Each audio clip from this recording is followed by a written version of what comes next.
거리두기 4단계가 지속되고 있는데요. 여러분 강하고 담대한 마음으로 이 어려운 시기들을 잘 이겨나가시기를 간절히 바랍니다. 1974년 우리나라에는 아주 놀라운 일이 벌어졌는데 엑스플로 74라는 그런 엄청난 전도 집회가 열리게 되었습니다. 낮에는 대학생 선교회에서 주관하는 전도 훈련이 있었고 저녁에는 여의도 광장에서 대규모 전도 집회가 열리게 되었습니다. 국내외에서 한 32만 명이 되는 사람들이 열심히 전도 훈련을 받게 되었고요. 매일 65만 명이라는 사람들이 여의도 광장에서 전도 집회에 참여하게 되었습니다. 정말 어마어마한 집회였죠. 엑스플로 74의 표어는 민족의 가슴마다 그리스도를 심어 이 땅에 그리스도의 계절이 오게 하자는 표어를 가지고 있었습니다. 1970년대 대학생들과 성도들의 가슴에는 한반도에 그리스도의 계절이 오게 하자는 그런 꿈이 품어져 있었습니다. 오늘 2부 예배를 드리시는 여러분, 여러분의 꿈은 무엇입니까? 여러분의 비전은 과연 무엇입니까? 엑스플로 74의 표에 우리가 좀 빗대어 이야기하자면 열방에 그리스도의 계절이 오게 하는 것, 이것이 바로 우리의 꿈과 비전이 되어야 될 줄로 믿습니다. 오늘 이사야 66장 18절 24절에 보면 열방에 대한 마지막 이상이 나타나 있습니다. 마지막 때 모든 나라가 예루살렘에 모이고 모든 민족들이 하나님을 공경하게 될 것이다. 하나님의 구원이 이스라엘뿐 아니라 열방 가운데도 나타날 것이다. 이스라엘이 열방을 이끌어 하나님을 인정하게 할 것이다 라고 말씀하고 있습니다. 여러분, 어떻게 열방에 그리스도의 계절이 오게 할까요? 우리는 무엇을 해야 될까요? 먼저 그리스도의 계절이 오려면 복음을 열방에 전파해야 합니다. 따라해 보실까요? 열방에 복음을 전파해야 한다. 우리 동네에, 우리 마을에 그냥 한국에만 복음을 전하면 되지 왜 모든 나라에 복음을 전하고 모든 민족에게 복음을 전해야 됩니까? 그 이유는 무엇일까요? 그것은 이스라엘을 하나님께서 만민의 증인으로 삼으셨기 때문입니다. 우리 이사야 55장 4절과 5절을 천천히 한번 같이 읽어보겠습니다. 보라, 내가 그를 만민에게 증인으로 세웠고 만민의 인도자와 명령자로 삼았나니 보라, 내가 알지 못하는 나라를 내가 부를 것이며 너를 알지 못하는 나라가 내게로 달려올 것은 여호와 내 하나님 곧 이스라엘의 거룩하신 이로 말미암음이니라. 이는 그가 너를 영화롭게 하였느니라. 아멘. 하나님께서는 이스라엘 백성들을 만민의 증인으로 세우십니다. 만민의 인도자와 명령자로 삼으십니다. 하나님은 남은 자를 먼 나라로 보내셔서 증인의 사명을 감당케 하십니다. 우리 이사야 66장 19절 다시 한번 읽어보겠습니다. 내가 그들 가운데서 징조를 세워서 그들 가운데서 도피한 자를 여러 나라 곧 다시스와 뿔과 활을 당기는 룻과 및 두발과 야완과 또 나의 명성을 듣지도 못하고 나의 영광을 보지도 못한 먼 섬들로 보내리니 그들이 나의 영광을 문나라에 전파하리라. 여기 등장하는 이 지역들은 이스라엘에서 먼 변경 지역들입니다. 다시스는 지금의 스페인 지방이고요. 뿔이라는 지방은 북아프리카의 리비아를 말합니다. 그리고 야완은 현재의 그리스 땅입니다. 이스라엘의 먼 나라에 하나님께서 하나님의 영광을 전파할 자들을 보내고 계시는 것입니다. 이방인들에게도 구원을 베푸셔서 하나님의 영광을 보게 하십니다. 우리 59장 19절 말씀을 같이 한번 읽어보겠습니다. 서쪽에서 여호와의 이름을 두려워하겠고 해돋는 쪽에서 그의 영광을 두려워할 것은 여호와께서 그 기운에 몰려 급히 흐르는 강물같이 오실 것이미로다. 하나님께서 이스라엘 백성들을 만민의 증인으로 세워서 그들을 파송하십니다.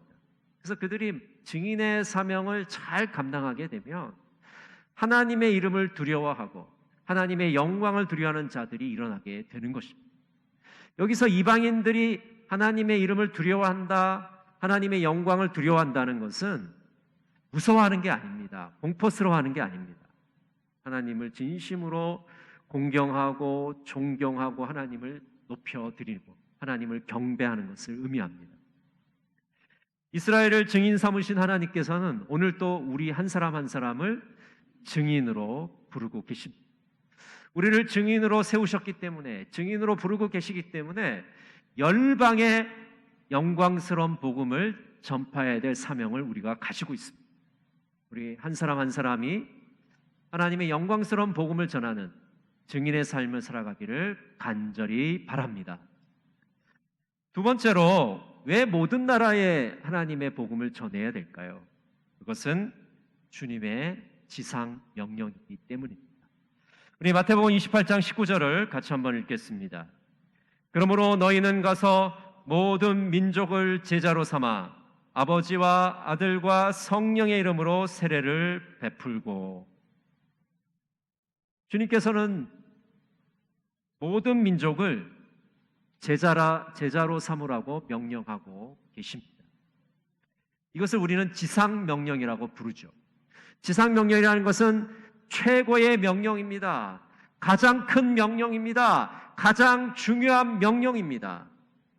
우리 그리스도인들이 가슴에 새겨야 될 가장 큰 명령이 바로 이 지상명령이라. 해도 되고 안 해도 되는 그런 명령이 아닙니다. 반드시 꼭 완수해야 될 사명입니다. 우리는 예수 믿는 것을 하향 평준화로 생각하는 경우가 굉장히 많습니다. 근데 예수 믿는 것은요, 하향 평준화를 시키는 게 아니라 상향 평준화를 시키는 겁니다. 그저 종교인으로 살아가는 것도 아니고 교양인으로 살아가는 건 더더욱 아닙니다. 그냥 교회에 이름 올린 것으로 만족하며 살아가라고 우리를 부르신 것이 결코 아니라는 것입니다. 주님의 제자로 우리를 부르셨습니다. 우리 자신만 제자가 되는 것이 아니라 다른 사람을 제자로 삼으라고 우리를 부르신 것이죠. 이런 사명이 바로 우리들에게 주어져 있습니다. 어떤 분이 이런 얘기를 했습니다. 그리스도가 없는 모든 사람은 선교지이고 그리스도가 있는 모든 사람은 선교사다. 여러분, 우리에게 그리스도가 있다면 우리는 선교사들입니다. 그래서 그리스도가 없는 사람들이 선교지이기 때문에 그들을 위해서 눈물 뿌려 기도하고 그들에게 복음을 전해야 될 사명이 우리들에게 있는 것이죠. 우리는 바로 주님의 선교사이기 때문입니다. 그들을 제자로 삼아야 됩니다. 제자훈련의 모토 중에 이런 모토가 있습니다. 제자는 태어나는 것이 아니다. 훈련으로 만들어진다. 여러분, 예수님의 제자는 태어나지 않습니다. 하늘에서 떨어지는 것이 아닙니다. 끊임없는 훈련과 연단을 통해서 만들어지는 것입니다. 그렇기에 우리 성도들 한 사람 한 사람이 주님의 제자가 되기 위해 주님께서 주신 그 훈련의 과정을 잘 마쳐야 돼요. 그 훈련을 받으면서 열방의 복음을 전하는 자로 내가 먼저 제자가 되어서 수많은 사람들을 제자 삼는 사역에 헌신해야 됩니다. 오늘 이러한 주님의 부르심에 응답하시는 여러분 모두가 되시기를 간절히 바랍니다. 그리스도의 계절이 오려면 두 번째로 모든 혈육이 하나님께 예배 드려야 됩니다. 한번 따라해 보실까요? 모든 혈육이 하나님께 예배 드려야 한다. 제가 두 장의 사진을 보여드리겠습니다. 먼저 이 사진을 보시면요, 하얀 옷을 입은 사람들이 이렇게 예배당에서 예배를 드리고 있습니다. 무슨 장면인가? 자, 두 번째 사진을 한번 볼까요? 자, 두 번째 사진을 보시면 무슨 장면인지 이제 아시겠죠? 저 옷을 뭐라고 부르죠, 우리가요? 예, 방호복이라고 부르죠. 이 코로나 바이러스에 방어를 하기 위해서 의료진들이나 아니면 이제 이 방역을 하시는 분들이 주로 입고 있는 그런 옷입니다. 근데 저분들은 의료진도 아니고 방역하시는 분들도 아닌 것 같은데 저분들은 누구인가? 서울의 어떤 교회가 방호복을 입고 예배드리는 그런 장면이에요. 네, 물론 저 장면은 비대면 예배를 드리라고 했을 때 비대면 예배를 드리지 않고 그 방역 수칙을 어기고 예배드리는 그런 장면입니다. 물론 그 부분 자체는 잘못된 부분인데요. 그러나 제가 이제 이 사진을 보여드린 이유는 잘못된 것을 지적하려고 하는 게 아니라 방호복이라도 입고 예배를 드리겠다는 저 성도들의 열정과 열심을 우리가 본받기 위함. 비록 방법은 잘못되었지만 그 옷이라도 입고서 하나님께 예배 드리고자 하는 그 열정과 열심을 우리가 본받아야 되지 않겠습니까? 우리 자신의 예배를 한번 점검할 수 있는 시간이 되기를 원합니다. 코로나가 길어지면서 코로나를 핑계로 우리가 예배를 드리고 있지는 않은지, 온라인으로 예배를 드린다고 하면서도 그냥 대충, 그냥 건성으로 예배를 드리고 있지는 않은지, 여러 가지 이유와 핑계를 대면서 예배를 건너뛰고 있지는 않은지 우리 자신의 모습을 한번 되돌아보면 좋겠습니다. 이제 예배가 회복되어야 돼요. 우리의 마음으로부터 회복되지 않으면 결코 이 예배는 회복될 수가 없습니다. 이사야 66장 23절은 이렇게 말씀합니다. 여호와가 말하노라 매일 매월 초하루와 매 안식일에 모든 혈육이 내 앞에 나와 예배하리라. 모든 혈육이 하나님께 예배드리라고 말씀하고 있습니다. 이 모든 혈육이란 모든 사람이죠. 생명이 있는 모든 사람은 창조주이신 하나님께 예배드리라고 말씀하고 있는 것입니다. 그것이 바로 우리의 존재 이유가 아니겠습니까? 허버트 카스는 이렇게 말합니다. 하나님을 예배한다는 것은 그분이 우리를 창조하신 목적을 인식하는 것이다. 여러분, 하나님은 우리를 왜 창조하셨습니까? 이사야 43장 21절은 이렇게 말씀합니다. 이 백성은 내가 나를 위하여 지었나니 나를 찬송하게 하려 함이니라. 여러분, 하나님께서 우리 인생을 만드신 목적은 하나님을 찬양하게 하고 하나님을 높여드리게 하기 위해서 우리를 만드셨습니다. 그렇기 때문에 우리의 숨이 붙어있는 한 우리는 하나님의 이름을 높여드리고 하나님께 찬양해야 되는 것입니다. 그것이 우리 인생의 목적이기 때문입니다. 시편 29편 2절은 이렇게 말씀합니다. 여호와께 그의 이름에 합당한 영광을 돌리며 거룩한 옷을 입고 여호와께 예배할지어다. 하나님께서는 우리에게 합당한 예배를 받기를 원하십니다. 우리를 예배 드리는 존재로 만드셨기 때문에 우리가 하나님께 합당한 예배를 드리는 것이 우리가 바로 살아가는 이유이기 때문입니다. 여러분, 우리는 어떤 예배로, 어떤 태도로 예배를 드려야 할까요? 어떤 자세로 하나님께 예배를 올려드려야 될까요? 이사야 66장 20절은 이렇게 말씀합니다. 우리 천천히 같이 한번 읽겠습니다. 나 여호와가 말하노라. 이스라엘 자손이 예물을 깨끗한 그릇에 담아 여호와의 집에 드림같이 그들이 너희 모든 형제를 문나라에서 나의 성산 예루살렘으로 말과 수레와 교자와 노새와 낙타에 태우다가 여호와께 예물로 드릴 것이요. 자, 20절에 보면 예배를 어떠한 태도로 드려야 되는지를 몇 가지를 이야기합니다. 먼저 보면 깨끗한 그릇에 담아라고 말씀을 합니다. 깨끗한 그릇에 담아. 우리가 하나님께 예배 드릴 때 깨끗한 그릇을 준비하라고 말씀합니다. 하나님께서 우리에게 은혜를 주시려고 하는데 그릇이 깨끗하지 않으면 우리는 그것을 담을 수가 없어요. 일주일 동안 살면서 경건한 삶을 통해서 그것을 담아가지고 하나님 앞에 나와야 됩니다.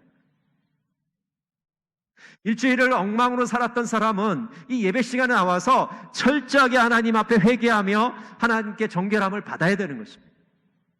우리가 하나님의 은혜를 받으려면 깨끗한 그릇을 준비해야 됩니다. 두 번째로 여호와의 집에 드림같이라고 말씀하고 있습니다. 하나님께 예배 드릴 때 예배 드리는 대상과 예배드리는 장소를 인식하라고 말씀합니다. 지금 이스라엘 백성들이 누구에게 예배드립니까? 하나님께 예배드리는 것이죠. 허공에 대고 예배드리는 것이 결코 아닙니다. 또 예배드리는 장소는 예루살렘에 있는 성전입니다.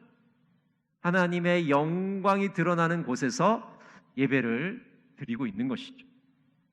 또 성전은 제사장들이 제사를 드릴 뿐만 아니라 만민이 기도하는 집이라고 말씀합니다. 우리 이사야 56장 7절 같이 한번 읽어볼까요? 내가 곧 그들을 나의 성산으로 인도하여 기도하는 내 집에서 그들을 기쁘게 할 것이며 그들의 번제와 희생을 나의 제단에서 기꺼이 받게 되리니 이는 내 집은 만민이 기도하는 집이라 일컬음이 될 것임이라. 성전은 하나님께 제사 드리는 장소입니다. 그리고 더 나아가서 만민이 하나님께 기도하는 집입니다. 여러분, 그래서 그렇기 때문에 오늘 우리가 이 자리에 나와서 하나님께 예배 드리며 하나님께 기도할 수 있는 은총을 누리게 되는 것이죠. 또 성전에서 하나님께 예배 드리는 자는 하나님께 예물을 드렸습니다. 이 예물이라는 단어는 두 가지 뜻을 갖고 있는데, 하나는 소재, 제사라는 뜻을 갖고 있고 하나는 곡물이라는 뜻을 갖고 있습니다. 그러니까 소재라는 것은 하나님께 드리는 제사이죠. 그래서 하나님께 예배 드릴 때 그 제물을 가지고 하나님께 제사를 드립니다. 정성을 다해서 우리의 모든 것을 드려서 하나님께 예배 드리는 것이죠. 또 곡물이라는 것은 신하가 임금에게 드리는 것입니다. 우리가 흔히 조공이라고 그러기도 하죠. 가장 좋은 것을 신하된 자가 임금에게 바치는 것. 우리가 예배 드리는 자세도 마치 신하가 임금에게 조공을 드리듯이 곡물을 바치듯이 그렇게 예배를 드려야 되는 것이죠. 왜냐하면 하나님은 만왕의 왕이시자 만주의 주시기 때문입니다. 디모데전서 6장 15절은 이렇게 말씀합니다. 기약이 이르면 하나님이 그의 나타나심을 보이시리니 하나님은 복되시고 유일하신 주권자이시며 만왕의 왕이시며 만주의 주시오. 만왕의 왕이신 하나님, 만주의 주이신 그 하나님께 우리는 예물을 드리게 되는 것입니다. 세 번째로 우리는 정한 시간에 하나님께 예배를 드려야 됩니다. 오늘 66장 23절에 보면 매월 초하루와 매 안식일에 예배하라고 말씀하고 있습니다. 우리가 하나님께 예배를 드릴 때는 우리가 드리고 싶은 시간에 하나님께 예배를 드리는 것이 아니라 정해진 시간에 정해진 순서를 따라서 예배를 드려야 됩니다. 예전에 예배를 우리가 드릴 때 지금처럼 이제 막 한국교회 예배가 많이 신설되기 전에는 주로 11시에 대부분의 교회가 예배를 드렸습니다. 11시에 예배를 드리는 이유는 우리의 몸과 마음이 하나님께 예배드리는 최적의 시간이라고, 가장 적합한 시간으로 여겼기 때문에 그 시간에 예배를 드린 것이죠. 물론 11시에 꼭 드려야 된다는 그런 뭐 강제 규정은 없지만은 대부분의 성도들이 11시에 드리는 것이 가장 하나님께 적합하겠다고 판단이 됐기 때문에 11시에 예배를 드리는 것이죠. 그 정해진 시간에 예배를 드린다는 것은 하나님과 약속한 것이고 하나님을 인정하며 하나님을 공경하며 하나님께 경배하는 행위라고 볼 수가 있습니다. 이렇게 최선을 다해 하나님께 예배드리는 자들에게 하나님은 복을 내려주시겠다고 약속하십니다. 우리 이사야 66장 22절 같이 한번 읽어볼까요? 내가 지을 새하늘과 새 땅이 내 앞에 항상 있는 것 같이 너희 자손과 너희 이름이 항상 있으리라 여호와의 말이니라. 하나님께서는 예배자들에게 복을 내려주시는데 자손의 복을 주시겠다고 말씀을 합니다. 여러분, 자손의 복을 준다는 것은 무슨 의미입니까? 내가 손자를 본다는 것, 내가 후손을 본다는 건 무슨 의미냐면 나의 이름이 대대에 이루어진다는 뜻입니다. 나의 이름이 기억된다는 것. 그렇지 않겠습니까? 손자가 태어나고 손자가 말을 알아들을 나이가 되면 할아버지는 누구고 할머니는 누구고 아버지 이름은 뭐고 엄마 이름은 이런 걸 얘기하지 않겠습니까? 조상들이 후손들에게 기억되게 만들어 주겠다고 하나님께서 약속하고 계시는 것이죠. 이사야 56장 5절은 이렇게 말씀합니다.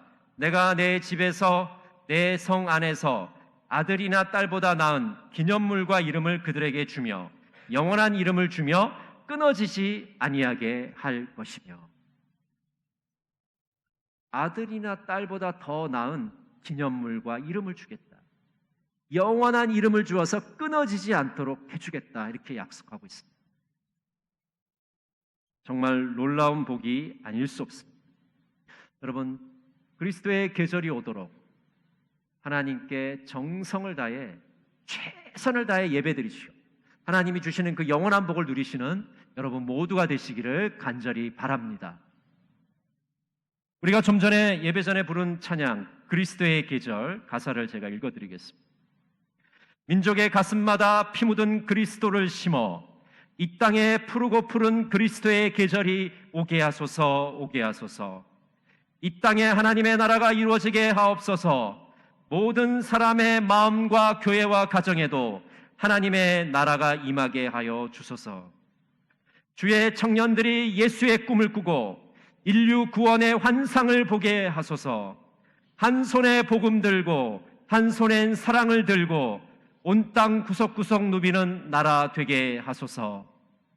이 땅 구석구석에서 예수를 주로 고백하게 하소서. 하늘의 뜻 이 땅에 이루어 주소서. 주의 나라 되게 하소서. 2부 예배를 드리는 성도 여러분, 여러분의 꿈은 과연 무엇입니까? 아파트 평수를 누리고 좋은 차를 타고 출세하고 부자가 되는 것이 여러분의 꿈입니까? 그렇다면 여러분은 세상 사람과 조금도 다를 바 없습니다. 우리 그리스도인들의 꿈은 이 땅에 그리스도의 계절이 오게 하는 것이 아니겠습니까? 열방에 그리스도의 복음이 널리 전파되는 것이 아니겠습니까? 영광스러운 복음을 전하며 최선을 다해 하나님께 예배드림으로 이 땅에 그리스도의 계절을 오게 하시는 우리 동강의 모든 성도들이 되시기를 간절히 바랍니다. 기도하겠습니다. 사랑의 하나님, 이 한반도에 그리스도의 계절이 오기를 원합니다. 열방에 하나님의 이름이 높여지기를 원합니다. 세계 곳곳에서 거룩한 예배자들이 일어나게 하옵소서. 하나님이 기뻐하시는 예배자들이 일어나게 하옵소서. 우리 한 사람 한 사람이 그런 예배자들이 되기를 원합니다. 주님 인도하여 주옵소서. 써 주시옵소서. 예수님의 이름으로 기도드립니다. 아멘.